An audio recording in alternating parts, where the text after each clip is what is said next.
प्रणम्य परमात्मानं सिद्धं त्रैलोक्यवन्दितं स्वाभाविकचिदानन्द स्वरूपं निर्मलाप्ययम् शुद्धजीवादिद्रव्याणां देशिकं च जिनेश्वरम् द्रव्यसंग्रहसूत्राणां वृत्तिं वक्षे समासतः जीवमजीवमदव्यम् जिनवर वसहेण जीर्णनेतेष्ठम् देविन्दविन्दवन्दम् वन्दे तं सर्वदा शिरसा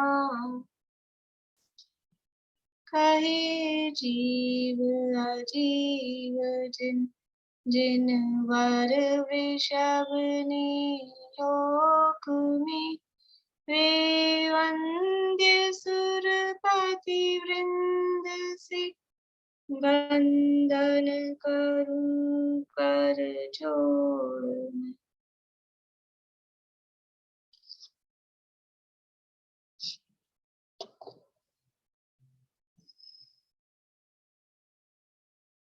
गाथा कौन बोल रहे हैं? बढ़िया।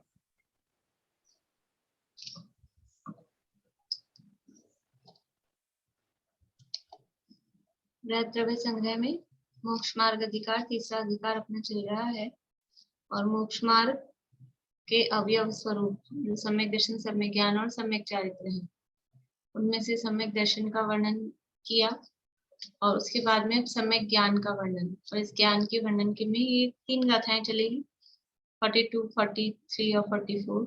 इसके बाद में सम्यक चारित्र का वर्णन करेंगे। ये 42वीं गाथा का वर्णन अपना चल रहा है। गाथा का पाठ करते हैं।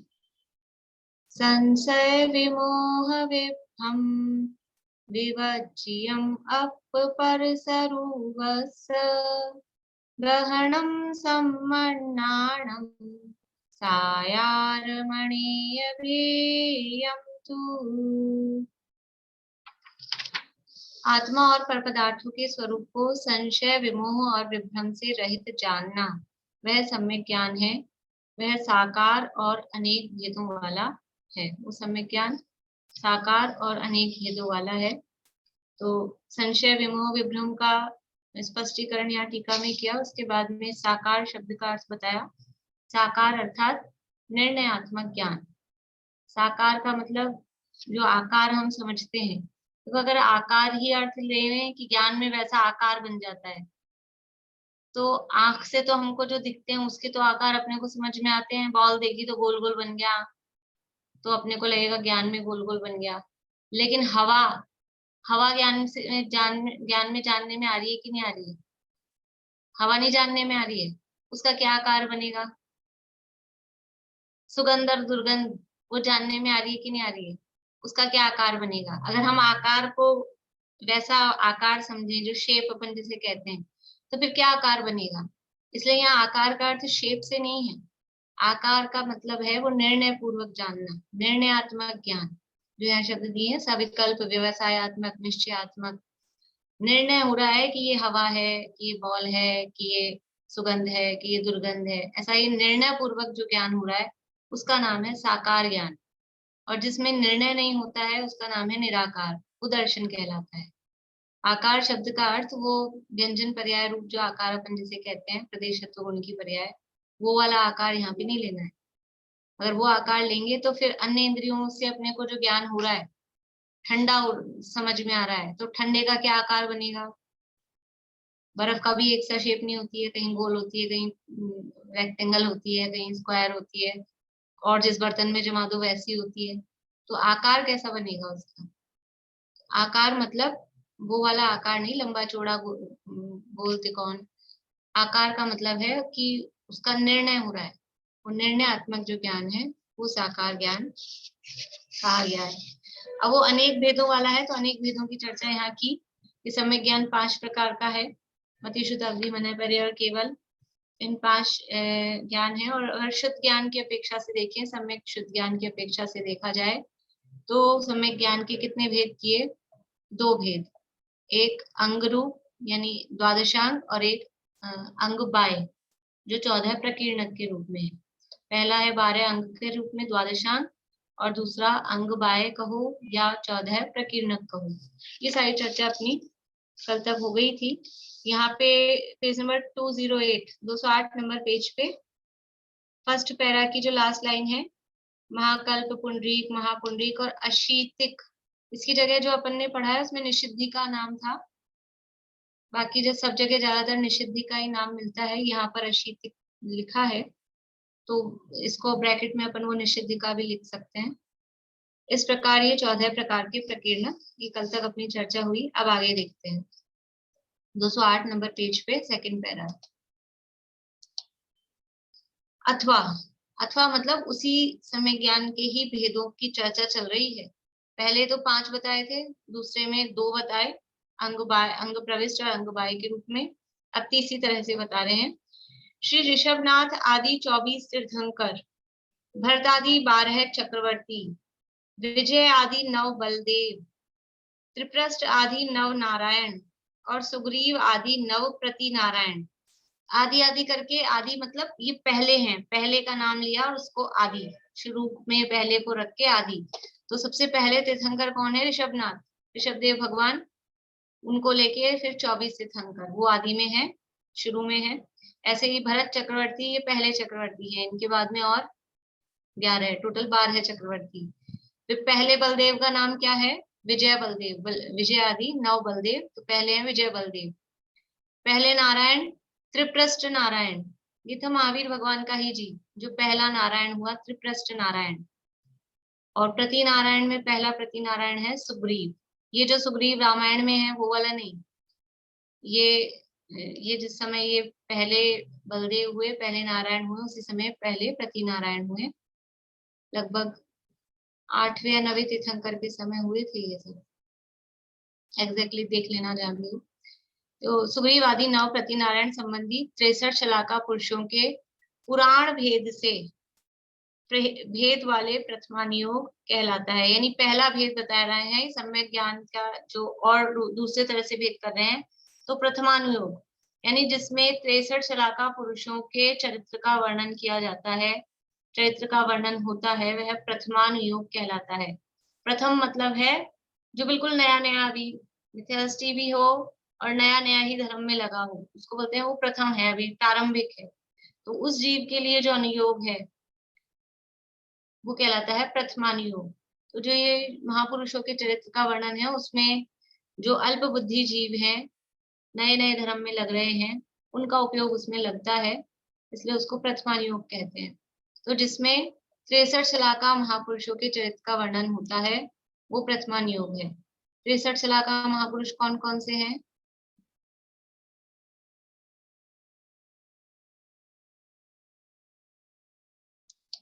बोलिए सरोज भाभी। 24 तीर्थंकर, 9 नारायण, 9 प्रति नारायण और 12 चक्रवर्ती, और क्या रह गया? 9 रह गए, एक और 9 बलदेव। 9 बलदेव, बढ़िया। यहाँ तो दिए हैं 24 तीर्थंकर, यहाँ जो अपन ने पढ़ा है वहां दिए है ना अभी। हाँ, 24 तीर्थंकर, 12 चक्रवर्ती, 9 बलदेव, 9 नारायण, 9 प्रति नारायण, ये सब मिलके हो गए 63। 63 शलाका महापुरुष कहलाते हैं। इन 63 शलाका महापुरुषों के चरित्र का वर्णन जिसमें है, मुख्य रूप से वो प्रथमानुयोग कहलाता है। आप देखेंगे कि जो भी कहानियां हैं वो सब इन्हीं की है मुख्य रूप से। जो भी अपन कहानी, कथा, साहित्य, जैन धर्म के नाम पे जो भी देखते हैं, वो कोई ना कोई इन्हीं का वर्णन होता है। अथवा जो 169 महापुरुष हैं, कामदेव आदि हैं, कोई नारद है, रुद्र है, पुलकर आदि है, उनकी कहानी होती है। उसके अलावा रेयर है कि कोई कहानी किसी की वो आधुनिक में कोई हो, उनकी मिल जाए, वो बात अलग है। बाकी जो पुराने पुराण वगैरह हैं प्राचीन, वो इन्हीं के मिलेंगे। क्योंकि मुख्य भाई किसकी कहानी लिखी है, कोई अच्छा बड़ा आदमी हो उसकी तो कहानी लिखी जाए।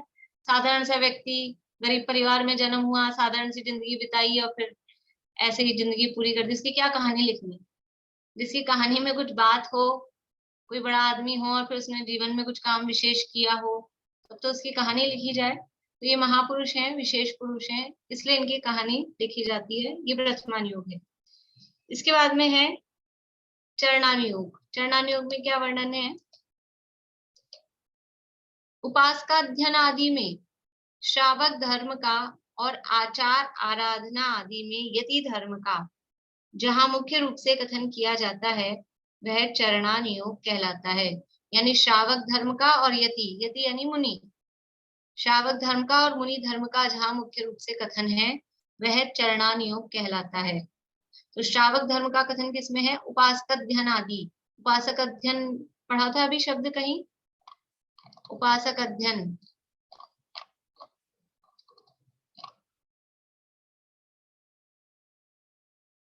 बोलिए विनीता आंटी, कौन से नंबर का है? 7वें नंबर का जी, उपास का ध्यानांग।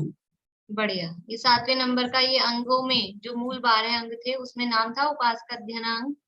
उसमें क्या वर्णन था कि जो श्रावक की 11 प्रतिमाएं आदि हैं, उपासक जो श्रावक है उसका वर्णन था। तो ये उपासक अध्ययन आदि में श्रावक धर्म का, यानी जितने भी अपने शब्दों में अब आज के शब्दों में हम उन्हें बोलते हैं श्रावकाचार, जो भी ग्रंथ हैं, रत्नकर्ण श्रावकाचार है अथवा ज्ञानंद श्रावकाचार है अथवा अन्य भी जो भी श्रावकाचार नाम से जो भी ग्रंथ हैं, उनमें श्रावक धर्म का और आचार आराधना आदि में यति धर्म। आचार आराधना ये भी ग्रंथ का नाम है।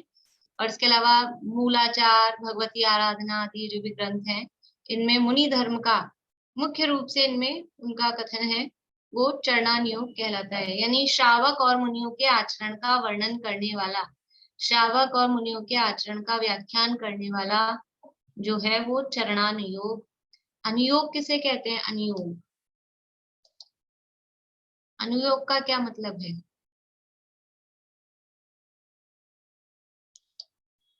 बोलिए समझ। कथन करने की शैली, पद्धति। हाँ, जिनवाणी के कथन करने की पद्धति को अनुयोग कहते हैं।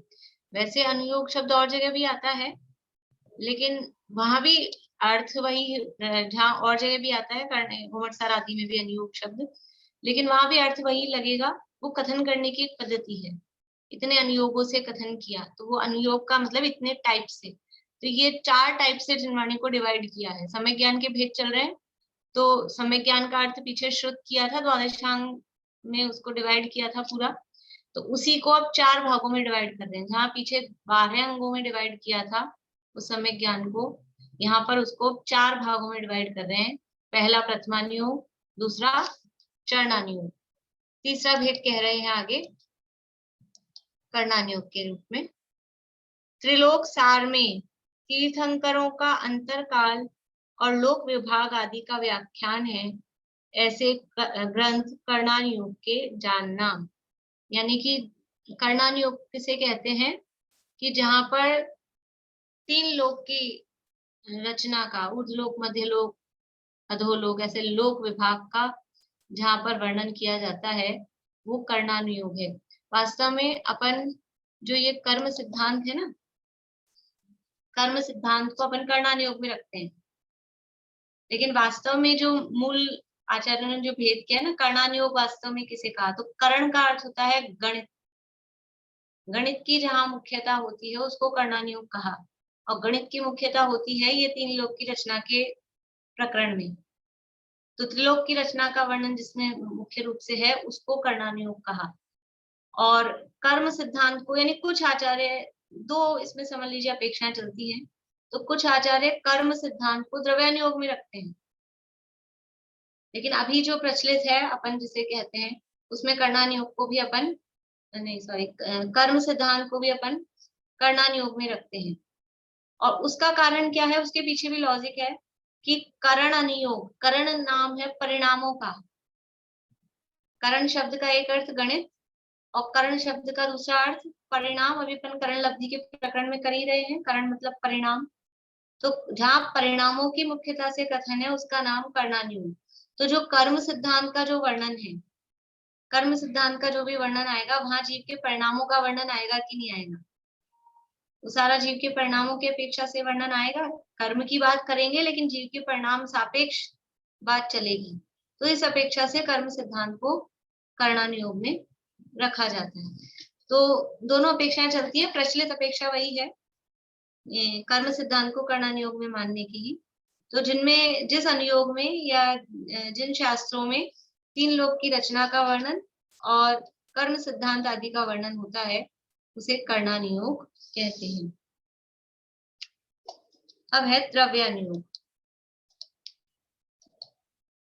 प्राभृत और तत्वार्थ सिद्धांत आदि में जहां मुख्य रूप से शुद्ध अशुद्ध जीवादि छह द्रव्य आदि का व्याख्यान किया जाता है वह द्रव्यानुयोग कहलाता है। द्रव्यानुयोग किसे कहते हैं कि जहां पर छह द्रव्यों का वर्णन किया जाए। द्रव्य अनुयोग शब्द ही आ रहा है, द्रव्य मतलब छह द्रव्यों का वर्णन व्याख्यान जहां विशेष रूप से किया गया है। तो छह द्रव्य के लिए छह द्रव्य ही होते हैं क्या? जहां छह द्रव्य कहा गया है वहां पर चार चीजें लेना है। छह द्रव्य, सात तत्व, नौ पदार्थ, पांच अस्तिकाएं, ये सब मिले जुले हैं।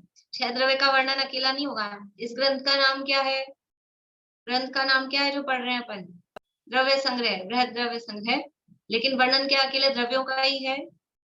षड द्रव्य पंचास्तिकाएं पहला अधिकार था।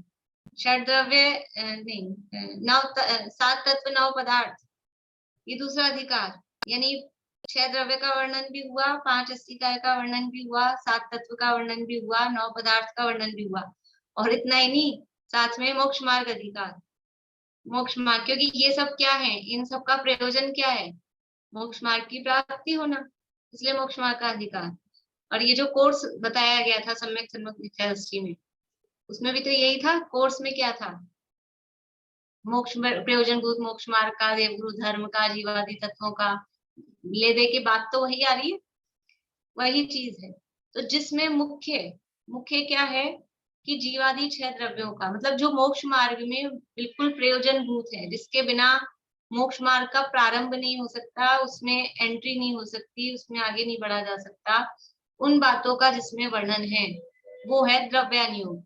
तो छह द्रव्य, सात तत्व, पांच अस्तिकाएं, नौ पदार्थ, ये सब का वर्णन जिसमें होता है वो द्रव्यानुयोग है। अब ग्रंथों के नाम ये बार बार सबके साथ में दे रहे हैं। देखो जैसे प्रथमानुयोग में तो 24 तीर्थंकर आदि के चरित्र का दिया, तो वो तो सबके अलग अलग अपने अपने नाम के पुराण होंगे, इसलिए वहां अलग से नाम नहीं दिया। और चरणानुयोग में उपासक अध्ययन अंग ये श्रावक धर्म का दिया, आचार आराधना ये मुनि धर्म का दिया ग्रंथ का नाम।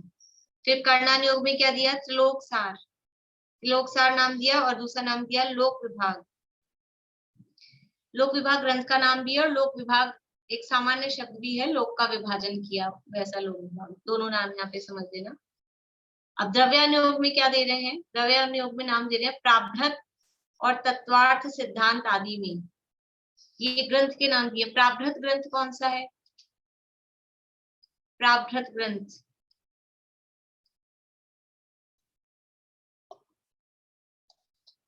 बोली निशांति। समय सार प्राभृत। हाँ, समय प्राभृत नाम है उसका, समय प्राभृत, पव्यण प्राभृत, प्रवचन सार का नाम पव्यण प्राभृत, सब प्राभृत ग्रंथ है। तो वो उस अपेक्षा से भी ले सकते हैं प्राभृत। और एक जो प्राभृत शब्द है ये श्रुत ज्ञान का एक अधिकार, जो शुद्ध ज्ञान के भेद किए जाते हैं ज्ञान मार्गणा के अंतर्गत, जहाँ अपन ऐसा बोलते हैं ना पर्याय ज्ञान है, अक्षर के अनंत विभाग ज्ञान है, जैसे ज्ञान के भेद आते हैं, पर्याय, पर्याय समास, अक्षर, अक्षर समास, इस तरह से उसमें वहां ज्ञान के 20 प्रकार से भेद किए हैं, उसमें एक भेद का नाम है प्राभृत। वो भी अर्थ यहाँ ले सकते हैं, समय ज्ञान की बात चल रही है। तो शुद्ध ज्ञान का एक भेद या एक अधिकार अथवा प्राभृत ग्रंथ, जो ये समय सार, प्रवचन सार, पंचास्तिकाएं, ये जो ग्रंथ हैं ये सब प्राभृत ग्रंथ कहलाते हैं, द्रव्यानुयोग के ग्रंथ हैं। और तत्वार्थ सिद्धांत, तत्वार्थ सिद्धांत कौन सा ग्रंथ है? बोली सुल्तान जी। ये है ना, ये तत्वार सूत्र, मोक्ष मार्ग प्रकाशक। हाँ, वो नहीं, तत्वार सूत्र ही आएगा। मोक्ष तत्वार शास्त्र। सिद्धांत, तत्वार सूत्र। तत्वार सूत्र के लिए तत्वार सिद्धांत, सिद्धांत शास्त्र कहा जाता है तत्वार सूत्र। तो ये भी मुख्य रूप से द्रव्यानुयोग के ग्रंथों के अंदर, यद्यपि तत्वार सूत्र में चारों ही अनुयोगों का, कर्णानुयोग का भी वर्णन है, चरणानुयोग का भी वर्णन है, द्रव्यानुयोग का भी वर्णन है, लेकिन फिर भी सिद्धांत शास्त्र है और सिद्धांत शास्त्र होने से उसको द्रव्यानुयोग के अंतर्गत ले ले। बोलिए नहीं अभी तत्वार सूत्र सिद्धांत शास्त्र आता है। हाँ, तत्वार सूत्र सिद्धांत शास्त्र है। तो फिर अष्टमी चतुर्दशी तो पढ़ते हैं ना, मोस्टली इसका पाठ करते हैं। हाँ, तो कोई दिक्कत नहीं है। अष्टमी चतुर्दशी को सिद्धांत शास्त्रों के पठन का निषेध किस अपेक्षा से है, अभी संदर्भ में थोड़े टाइम पहले संजीव जी के उसमें आए थे ये सब बातें, कालाचार के अंतर्गत संयम प्रकाश में। यानी अष्टमी चतुर्दशी को सिद्धांत शास्त्रों के पढ़ने का निषेध का मतलब क्या है कि वो जिसे पूर्ण रूप से सामायिक में यदि लग रहे हैं, उपवास आदि किए हैं, और जब भी शास्त्रों के पढ़ने का निषेध जहां भी आ रहा है काल की अपेक्षा से, ये काल की अपेक्षा ही है। अष्टमी चतुर्दशी मतलब दिन काल है या टाइम के हिसाब से बता रहे हैं हम, कोई ग्रहण आदि के हिसाब से बता रहे हैं, तो वो निषेध सामायिक में लगने की अपेक्षा से है कि आपको उस समय सामायिक में लगना चाहिए, इसलिए वो ग्रंथों के पढ़ने का निषेध है। अदरवाइज कोई निषेध नहीं है, बिल्कुल पढ़ सकते हैं, पढ़ने का कोई निषेध नहीं है।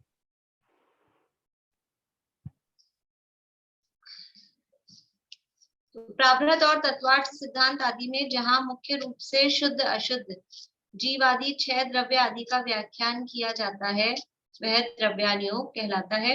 इस प्रकार उक्त लक्षण वाले 4 अनुयोग रूप से 4 प्रकार का शुद्ध ज्ञान जानना, यानी सम्यक ज्ञान के भेदों में शुद्ध ज्ञान की अपेक्षा से भेद कर रहे हैं। तो पहला भेद तो किए थे 2 प्रकार से, अंग बाह्य और अंग प्रविष्ट। अभी दूसरे रूप से किए हैं 4 अनुयोग रूप से, प्रथमानुयोग, चरणानुयोग, कर्णानुयोग और द्रव्यानुयोग। इसकी ज्यादा चर्चा अभी अपन इसलिए नहीं कर रहे हैं कि अब मोक्षा प्रकाशक में चलने ही वाला है 8वां अधिकार, बहुत डिटेल में पूरी अच्छी उधेड़ बुन करके अनुयोगों के बारे में और पूरा अधिकार दिया है टोडरमल जी साहब ने। तो वहां पूरी व्याख्या होगी कि उनकी कथन पद्धति कैसी है, प्रत्येक अनुयोगी में क्या स्टाइल है, उनकी क्या पद्धति है, यानी किस अनुयोग में किस तरह से कथन किया जाएगा, वो उस अनुयोग की शैली होगी, उसको शैली को अपने को समझना चाहिए। जिनवाणी हमारी माँ है, जिनवाणी माँ बोलते ना, द्वादशांग में जिनवाणी माता की जय हो, जिनवाणी हमारी माता है। तो ये जिनवाणी माता की जो कथन करने की स्टाइल है वो हमको समझ में आनी चाहिए कि ये कौन सा अनुयोग चल रहा है, यहाँ पर ये वाक्य लिखा गया है और ये वाक्य ये कौन सा ग्रंथ है, इस ग्रंथ में इस अनुयोग की मुख्यता से कथन है, तो इसका अभिप्राय क्या होगा, यानी जिस अभिप्राय से वो कथन किया गया है वो हमको समझना चाहिए। वो अनुयोग जब हमको समझ में आएगा तो वो स्टाइल समझ में आएगी। जैसे अपन जब कर्मों की बात करते हैं तो हम ऐसे ऐसे शब्द बोलते हैं कि वो ऐसे बांध रहा है, ऐसे नहीं बांध रहा है, कि वो गैप कर दिया है, उसने कर्मों को ऊपर भेज दिया है, कर्मों को नीचे भेज दिया है। तो ऐसे कोई कर्मों को ऊपर नीचे भेजा जाता है, तो ये कर्णानुयोग की स्टाइल है। ये कथन मतलब उसको समझना पड़ेगा कि इस अनुयोग में इस शैली से कथन किया जाएगा। जीव कर्मों को बांधता है, ऐसे कहेंगे वो इतने कर्म बांध लेगा, वो ये वाली प्रकृति बांधेगा। समझ लीजिए जितने भी मूल 7 कर्म हैं उनका उत्कृष्ट स्थिति बंध कौन कर सकता है, कि संगी पंचेंद्रिय पर्याप्तक मिथ्या दृष्टि उत्कृष्ट स्थिति बांधता है, तो क्या जीव कर्म बांधता है। अब कर्णानुयोग में द्रव्यानुयोग घुसाओगे तो फिर सब लड़ाई झगड़ा होगा, टकराएंगे। तो ये कर्णानुयोग चल रहा है, कर्णानुयोग की स्टाइल ऐसी है कि वहां कर्तापने से कथन किए जाएंगे, ये जीव करता है, जीव करता है, जीव करता है, जीव बांध रहा है, ऐसा कथन वहां किया जाएगा। लेकिन जीव कर रहा है, बांध रहा है, ऐसा नहीं समझना, पर वहां स्टाइल ऐसी है। जब द्रव्यानुयोग की बात आएगी तो वहां ये कहेंगे जीव करता ही नहीं है, जीव कर्म बांधता ही नहीं है, कर्म जीव को छूता ही नहीं है, अवध स्पष्ट है, ये द्रव्यानुयोग की स्टाइल है। वहां अध्यात्म में ये कथन किया जाएगा, तो आपस में टकराहट नहीं हो, उसकी स्टाइल को समझ ले तो कोई दिक्कत नहीं कि वहां कर्णानुयोग का कथन चल रहा था, वहां ऐसा ही कहा जाएगा। कभी तो कहते हैं शरीर और आत्मा अलग अलग है, और फिर चरणानुयोग में कहते हैं कि ये आलू खाने में इतने जीव मर गए, इतने जीवों की हिंसा हो रही है, यहाँ जीव है वहां जीव है, ये मत करो वो मत करो। तो जब जीव, ये शरीर जीव का है ही नहीं, तो कौन से जीव और कौन मर रहे हैं? और जीव जन्मता मरता ही नहीं है, जीव तो अनादि अनंत अजर अमर है। तो चरणान योग में अलग स्टाइल होगी, वहां अहिंसा की मुख्यता से कथन होगा, वहां वो सत्य है। और द्रव्यान योग में वहां प्रयोजन परक बात होगी, आत्मानुभव की प्रेरणा परक बात होगी, वहां दूसरे स्टाइल से बात होगी। ऐसे चारों अनुयोगों की कथन पद्धति, फिर इन अनुयोगों में किस तरह से हम दोष लगा देते हैं, क्या करते हैं, वो बहुत सारी चर्चाएं अलग अलग हेडिंग से 8वें अधिकार में मोक्षण प्रकाशक में की है। वो वहां अभी थोड़े दिन बाद चलेगी आगे। देखिए, इस प्रकार से ये 4 अनुयोग रूप से 4 प्रकार का सिद्धांत जानना। अब अनुयोग का अर्थ कह रहे हैं। अनुयोग अधिकार, परिच्छेद और प्रकरण आदि का एक ही अर्थ है। अनुयोग कहो, अधिकार कहो, परिच्छेद कहो और प्रकरण कहो, अलग अलग जो टाइप के शास्त्र होते हैं वहां अलग अलग हेडिंग मिलती है। जैसे यहाँ जिनवाणी को 4 भागों में बांटा है, 4 अनुयोग में। अभी हम जो पढ़ रहे हैं ग्रंथ, उसमें पूरे ग्रंथ को 3 भागों में बांटा है, 3 अधिकारों में। वो डिवाइड करा है ना, बस डिवाइड करने की ही एक पद्धति है। तो कहीं उसको अनुयोग कह रहे हैं, कहीं अधिकार। जो न्याय शास्त्र होते हैं, न्याय के ग्रंथ होते हैं, उनमें अधिकार शब्द नहीं होता, उनमें अध्याय शब्द भी नहीं होता, उनमें परिच्छेद शब्द होता है। प्रथम परिच्छेद, द्वितीय परिच्छेद, समुद्देश्य, ये परीक्षा मुख वगैरह है, उसमें समुद्देश्य शब्द से भी चैप्टर्स होते हैं। अभी आधुनिक शब्दों में अपन चैप्टर बोलते हैं, लेसन बोलते हैं, वो सब वही है। समझ लो, चैप्टर बोलो, लेसन बोलो, पाठ बोलो, अधिकार बोलो, अनुयोग कहो, परिच्छेद कहो, और शब्द कह दिया प्रकरण। प्रकरण मतलब वो एक टॉपिक है, वो भी पूरा एक चैप्टर जैसा होता है। तो ये सब, इन सब का एक ही अर्थ है। जो एक टाइप की जो चीज है, उसको एक किसी आधार पे एक ग्रुप उसका बनाया है, वो अधिकार या परिच्छेद या अनुयोग कहलाता है। अथवा 6 द्रव्य, 5 अस्तिकाएं, 7 तत्व और 9 पदार्थों में निश्चय से अपना शुद्धात्म द्रव्य, शुद्ध जीवास्तिकाएं, निज शुद्धात्म तत्व और निज शुद्धात्म पदार्थ उपादेय है। 7 तत्व हैं, 6 द्रव्य हैं, 9 पदार्थ हैं और 5 अस्तिकाएं हैं। 7 और 6 13 और 9 22 और कितने बच गए? 7 तत्व, 6 पदार्थ, 5 अस्तिकाएं, 27 हो गए ना टोटल? 27 हो गए। इन 27 में से उपाधि क्या है? 7 तत्व, 9 पदार्थ, नहीं गलत जुड़ा क्या? गलत जुड़ गया। 7 तत्व, 9 पदार्थ, 7 और 9 7 16 हुए, 16 हुए। और 5 अस्तिकाएं, 16 और 5 21। और क्या रह गया? 21 क्या रह गया? 7 तत्व, 9 पदार्थ, 5 अस्तिकाएं, 7 तत्व तो जोड़ा ना। आवाज आ रही अरे 6 द्रव्य रह गए। हाँ 6 रह गए, 27 ही हुए ना, मतलब जुड़ा तो सही था आपने। हाँ 27 हुए। इन 27 में से ग्रहण क्या करना है? प्रयोजन भूत क्या है? 27 में से प्रयोजन भूत क्या है? तो कह रहे हैं, देखिए 4 टाइप हैं, चारों में से बता रहे हैं। जो 6 द्रव्य हैं, तो 6 द्रव्यों में से शुद्धात्म द्रव्य, 6 द्रव्य एक तरफ, 6 द्रव्य हैं सारी दुनिया में, लेकिन उन 6 द्रव्यों में से एक में शुद्धात्म द्रव्य, वो अलग, और बाकी के सारे द्रव्य वो अलग। 5 अस्तिकाएं में से एक में शुद्ध जीवास्तिकाएं, वो एक तरफ, और बाकी के सारे अस्तिकाएं वो सब एक तरफ। ऐसे ही 7 तत्वों में से निज शुद्धात्म तत्व, वो में एक तरफ, और बाकी के सारे तत्व एक तरफ। और 9 पदार्थों में से निज शुद्धात्म पदार्थ, वो मैं एक तरफ। तो मैं क्या 4 हूं? द्रव्य अलग, तत्व अलग, अस्तिकाएं अलग, पदार्थ अलग, कि ये 4 नाम कहे हैं ये जो अलग जिसको अपन ने छाटा है वो हूं मैं एक ही।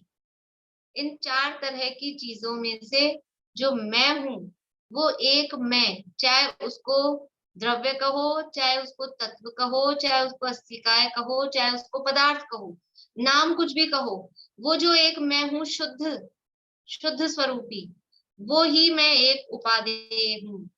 वही पदार्थ उपादेय है, वही तत्व उपादेय है, वही अस्तिकाय उपादेय है, वही द्रव्य उपादेय है।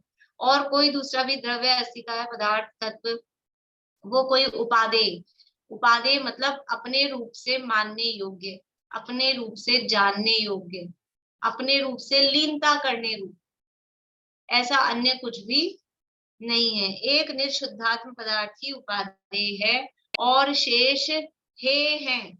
हे है का मतलब आकाश को जाके कहाँ छोड़ के आए, काल को जाके कहाँ छोड़ के आए। हे है का मतलब है ये मैं नहीं हूं, बस ऐसा मानना ही है, और कहीं से अलग हे नहीं करना है।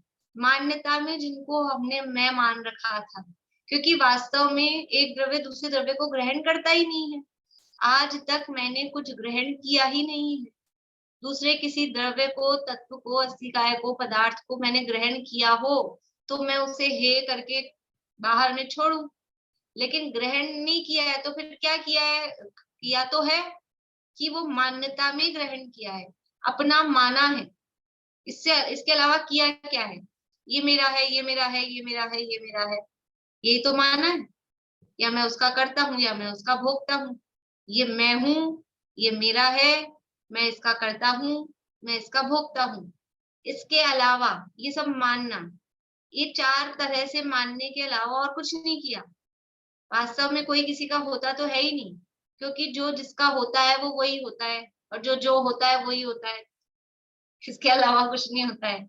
जो जो होता है वो वही होता है। एक द्रव्य दूसरे द्रव्य का होता नहीं है, सब अपने अपने ही होते हैं। इसलिए हुआ तो कोई कुछ है नहीं, केवल मानने में ही अपना माना है। मैं हूं कि मेरा है, कि मैं इसका करता हूँ, कि मैं इसका भोगता हूँ, तो उसको हे करना है। बाकी सब हे है का मतलब क्या है कि जहां माना था वहां छोड़ना है, जहां बांधा था वहां खोलना है। वो ऊंट वाली कहानी आती है ना, एक ऊंट वाले के पास में 100 ऊंट थे और एक जगह कहीं जाके पड़ाव डाला, और उसके बाद रस्सियां थी 99 तो 99 ऊँटों को तो रस्सी से बांध दिया, कुटिया गाड़ गाड़ के। कहीं जंगल में जा रहा था काफिला लेके, अब एक रस्सी कम थी, अब क्या करे, उस ऊँट को कैसे बांधे? तो किसी ने, समझदार आदमी ने कहा कि रुको, और ऐसे ऊँट के सामने ठक ठक किया और ऐसे गले में हाथ घुमाया और यूं करके बांध दिया, और बंध गया वो ऊँट। अब वो बैठ गया, रात भर हो गई, सुबह उठे 99 रस्सियां उसने खोल दी, 99 ऊँट चल दिए। अब इसकी रस्सी तो कोई थी नहीं जो बंधी नहीं थी, तो बंधी नहीं थी तो खोलेगा भी क्यों? अब उस ऊँट को खूब पीटे, मारे, डांटे, उठ उठ चल, वो उठ के चल ही नहीं रहा है। क्यों नहीं चल रहा है? कि बंधा है, कि कहाँ बंधा है, कि यहाँ बंधा है, मान्यता में बंधा है। फिर क्या किया कि जैसे बांधी थी ना वैसे नकली एक्टिंग वापस से की, यूं खोला, उखाड़ दिया और उठ के तुरंत चलने लग गया वो। ऐसे ही हम उस ऊंट जैसे मान्यता में, ये घर मेरा, ये परिवार मेरा, ये बच्चे मेरे, ये शरीर मेरा, ऐसा मान्यता में बांध रखा है।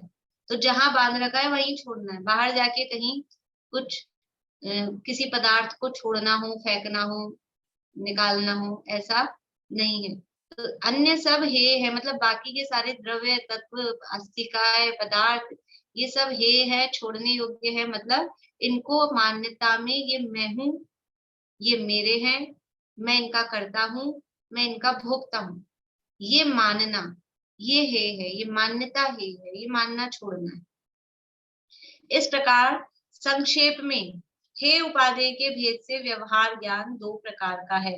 यानी 4 प्रकार का तो किया था अनुयोग के रूप में, फिर ये कह रहे हैं कि ये हे उपादेय, हे ज्ञान और उपादेय ज्ञान, ऐसे हे उपादेय रूप से, ये हे उपादेय रूप ज्ञान, ये व्यवहार ज्ञान कह रहे हैं। व्यवहार ज्ञान क्यों? हे उपादेय का रूप जो ज्ञान है, व्यवहार ज्ञान क्यों? क्योंकि निश्चय तो अभेद होता है ना, ये भेद पड़ गए ना, ये हे है, ये उपादेय है, विकल्प रूप है, विकल्प मतलब भेद करके जान रहा है। और जो निश्चय ज्ञान, आगे अभी और करेंगे वर्णन निश्चय ज्ञान का। निश्चय ज्ञान जो होगा वो आत्मा में अभेद रूप होगा। ये जो हे उपादेय के जो विकल्प हैं, ये आत्मानुभव की दशा के विकल्प है कि उसके पहले के हैं?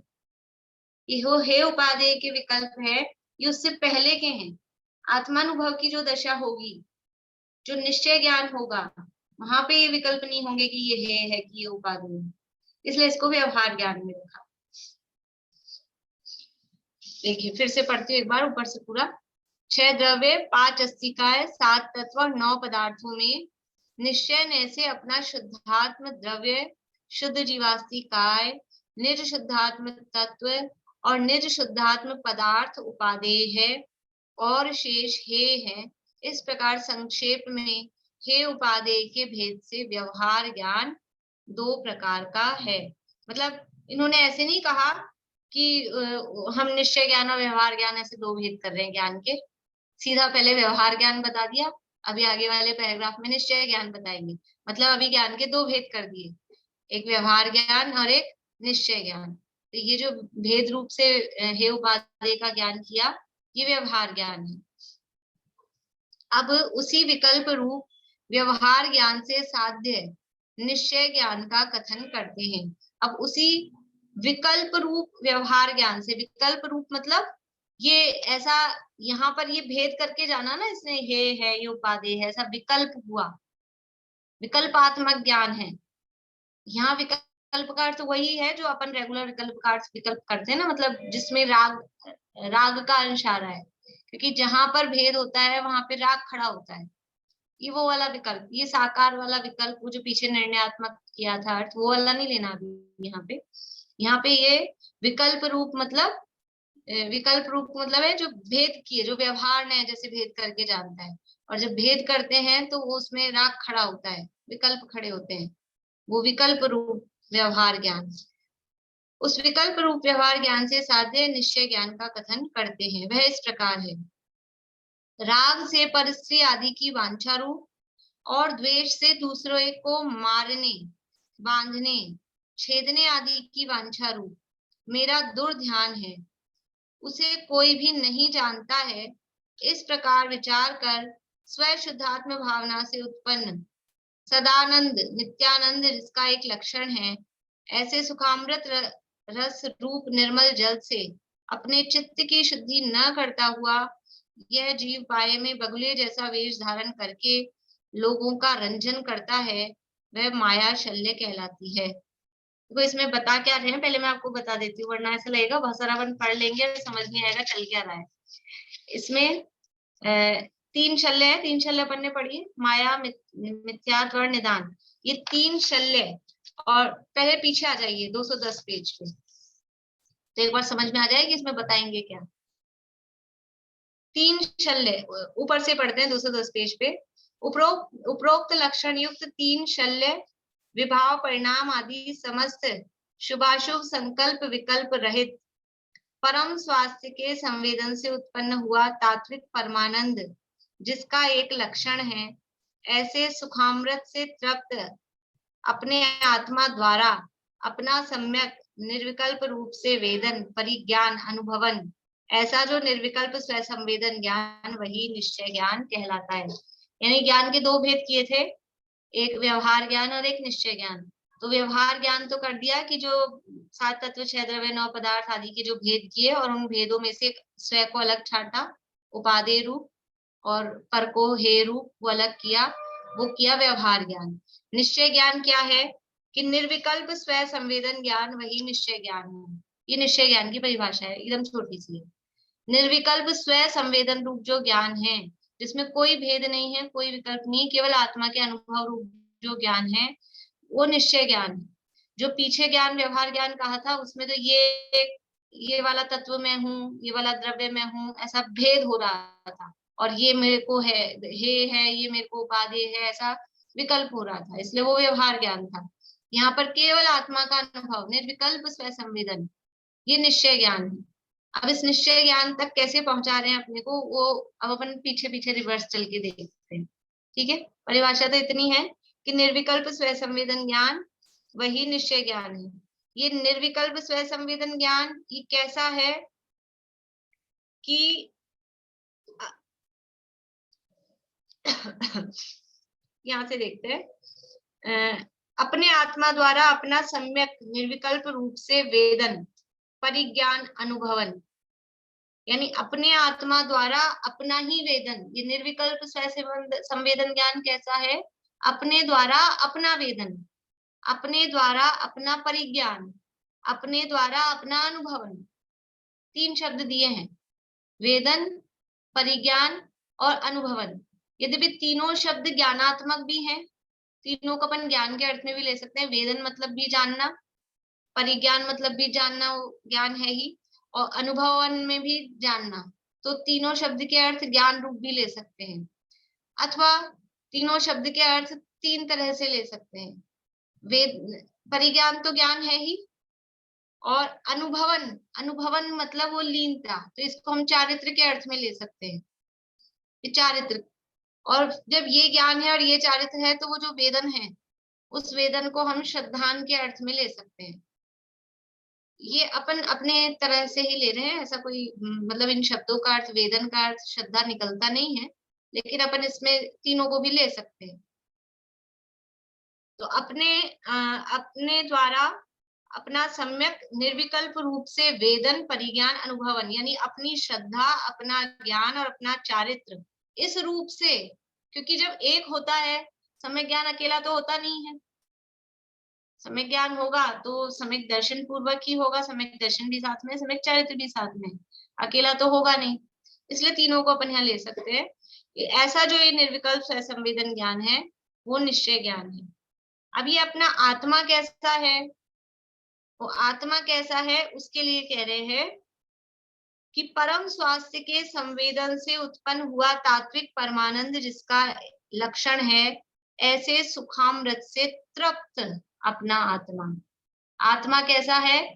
सुखामृत से तृप्त, सुख रूपी अमृत, सुख अमृत जैसा सुख, दुनिया में सबसे यानी सुख जो माना जाता है ना, या तो एक तो स्पर्शन इंद्रिय के विषय के उदाहरण मिलते हैं, क्योंकि इंद्रियों के विषय का ही अनुभव किया है।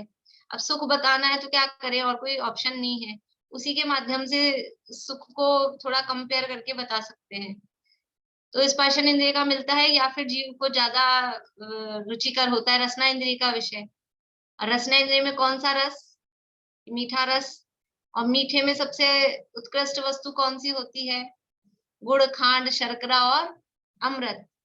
इसलिए सुख को अमृत की उपमा दी जाती है, सुखामृत। तो परम स्वास्थ्य के संवेदन, परम स्वास्थ्य, स्वास्थ्य मतलब स्वयं में स्थित पना, अपने आप में जो स्थित हुआ वो स्वास्थ्य है, स्वयं में जो स्थित है स्वास्थ्य। ऐसे परम स्वास्थ्य के संवेदन से, उसके अनुभव से, उसके वेदन से जो उत्पन्न हुआ तात्विक परमानंद जिसका एक लक्षण है, अपनी आत्मा में जो स्थिरता हुई, उस स्थिरता के बल से जो आनंद आया, और वो कैसा आनंद आया? तात्विक परमानंद, तत्वों का, यानी अभी तक जो आनंद आ रहा था हमको वो कैसा था? इंद्रिय आनंद, उसमें कोई खास मजा ही नहीं था। अभी जो ये आनंद आ रहा है अपने आत्मा में स्थिरता का, वो है तात्विक। और कैसा है? परमानंद, उत्कृष्ट जाति का कुछ अलग ही आनंद, जिसका एक लक्षण है, ऐसे सुखामृत से तृप्त अपना आत्मा। आत्मा कैसा है? ऐसा युगल जी, बाबू जी बोलते थे, एकदम छका हुआ है, भरा हुआ है, छलाछल मतलब तृप्त। तृप्त बोलते हैं कि जैसे समझ लो अब अभी गर्मी का मौसम है तो ठंडा पानी पी लिया, कि शरबत पी लिया, कि कोई जूस पी लिया, और अब तृप्त हो गए बिल्कुल, ऐसा। ये तृप्त है अपने आत्मा के आनंद से। कलश आता ना समय सार में, सुख शांति रस से लबा लब यह ज्ञान सागर आत्मा, विभ्रम की चादर हटा सर्वांग पर घटे आत्मा, इस लोक के हे भव्य जन सब एक साथ नहाइए, इसे ही अपनाइए, इसमें मगन हो जाइए। ऐसा आता ना, इसके अर्थ हुआ है वो ऐसा। हाँ, सुख शांत रस से लबालब है ज्ञान सागर आत्मा।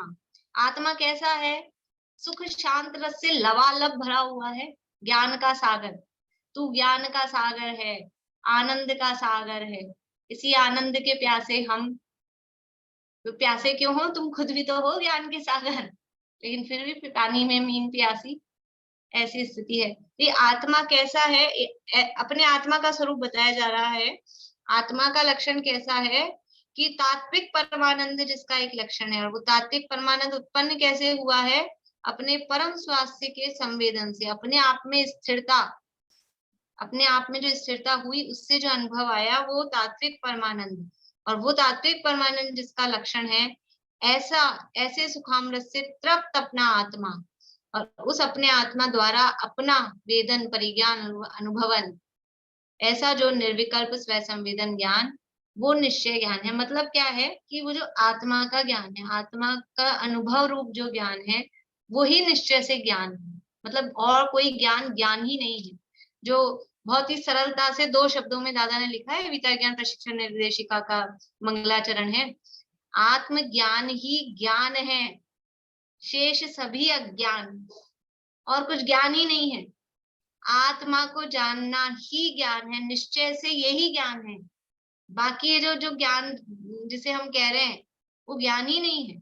यहाँ तो व्यवहार ज्ञान कहा है उसको, वो तो कह रहे हैं आत्मज्ञान ही ज्ञान है, शेष सभी अज्ञान, और सब कुछ भी ज्ञान है ही नहीं। इस तरह से ये निश्चय ज्ञान, और ये जो परम स्वास्थ्य है, वो परम स्वास्थ्य कैसा है उसके लिए ऊपर वाली लाइन कही कि 3 शल्य विभाव परिणाम आदि समस्त शुभाशुभ संकल्प विकल्पों से रहित। ये परम स्वास्थ्य कैसा है? 3 शल्य और विभाव परिणाम समस्त शुभाशुभ संकल्प विकल्पों से रहित है। तो वो 3 शल्यों के क्या लक्षण है? तो वो जो पीछे अपन ने छोड़ा है ना पैराग्राफ, वो 3 शल्यों के लक्षण उस पीछे वाले पैराग्राफ में बताए हैं। तो मंडे को और उसको अपन आगे से लेके कर लेंगे वापस। अभी ब्लॉक। जय श्री